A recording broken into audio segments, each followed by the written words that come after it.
There's actually only one group that lived in this area at this time that's not in this picture. Who would that be? The Jews. Because the Jews were banned from Yerushalayim at that time.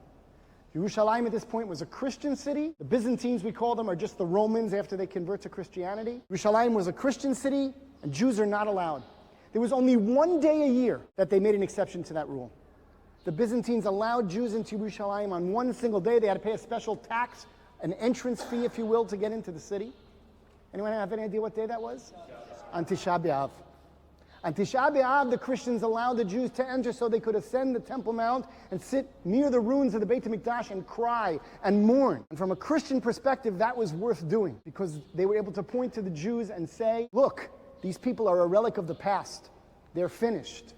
They're the past, and God's presence has abandoned them and moved on. That was the Christian theology at the time, at least. But had those Byzantines asked me, and had I been for my advice, and had I been willing to be honest with them, which I probably wouldn't have, I would have told them that that's the one, from their perspective, that's the one day a year that they should never let the Jews in. Our rabbis tell us in Masechet Tanit, Kol hamit'abel al Yerushalayim, zocheh v'roeh v'simchata. Mourning for Yerushalayim is the one thing that guarantees we're going to come back to Yerushalayim. And history showed that it was true. For thousands of years, we mourned for Yerushalayim on Tisha B'Av and all year round. We never had a wedding without breaking a glass. We left a square in our homes that was unpainted.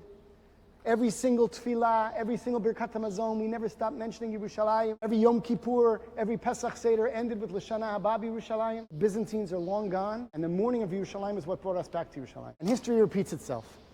About 1,500 years or so after those Byzantines, in this part of, we call today the Old City, in this part of Yerushalayim, that was Yerushalayim, was what was called the Jewish Quarter already since probably the 16th or 17th centuries. And there was a war in 1948. And as I assume we all know, perhaps you saw my Web Yeshiva thing on Yom Ha'atzmaut a couple of years ago on this, but we fought a battle for Yerushalayim in 1948.